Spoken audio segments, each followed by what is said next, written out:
తరమా లోబడుటకు నేర్పించి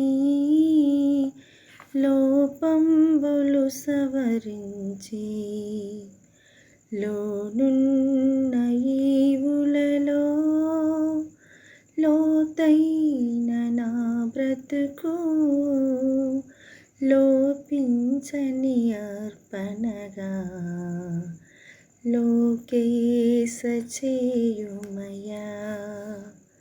నడిపించు నావా నడి సంద్రమున దేవా నవజీవన మార్గమున నా జన్మ తరింప. నడిపించు నావా. క్రీస్తునందు ప్రియులైన సహోదరి సహోదరులకు ప్రభుని యేసుక్రీస్తు వారి దివ్యనామమున శుభాలు. నూతన జీవిత అనుదిన దైవ ధ్యానము. తుఫానులో ఆశ. మీ ప్రపంచము గందరగోళంలో ఉన్నప్పుడు శాంతిని పొందటానికి సహాయం కోసము యేసుని పిలవండి.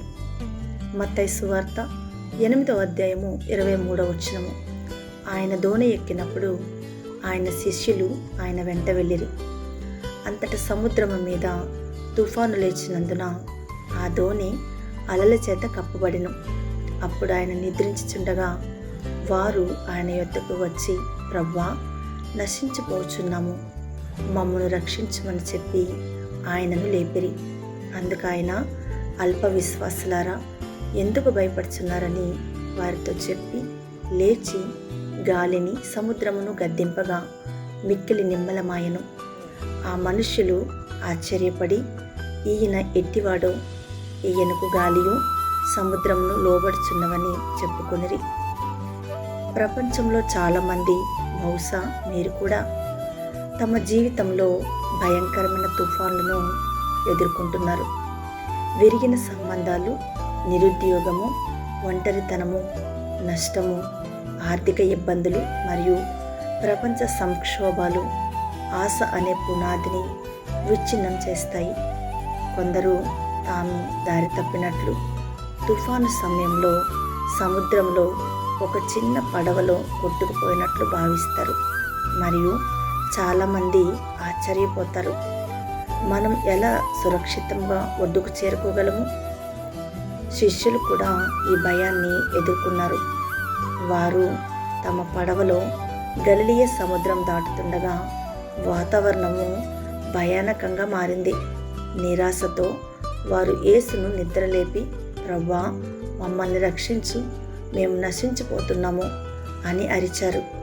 వారి విశ్వాసము సన్నగిల్లడంతో ఆయన వారిని గద్దించి తుఫానును శాంతింపచేసి తాను సమస్త సృష్టిపై ప్రభువునని చూపించాడు. మన జీవితంలో తుఫానులు తలెత్తినప్పుడు మనం ఎక్కడ తిరగాలో ఈ కథ మనకు నేర్పుతుంది. కొన్నిసార్లు ప్రజలు సవాళ్ళతో కూడిన సంఘటనలను ఎదురైనప్పుడు దేవుడు శ్రద్ధ చూపడం లేదని అర్థం చేసుకుంటుంటారు. క్రీస్తు అల్లకొల్లాల జలాలను శాంతింపచేసి వరకు శిష్యులు అలాగే అనుకున్నారు. కానీ ప్రపంచం అదుపు తప్పినట్లు అనిపించినప్పుడు కూడా యేసు మీతో పడవలో ఉన్నాడని మరియు ఆయన ఇప్పటికీ అందరికీ ప్రభువు అని గుర్తుంచుకోండి. ఆమెన్.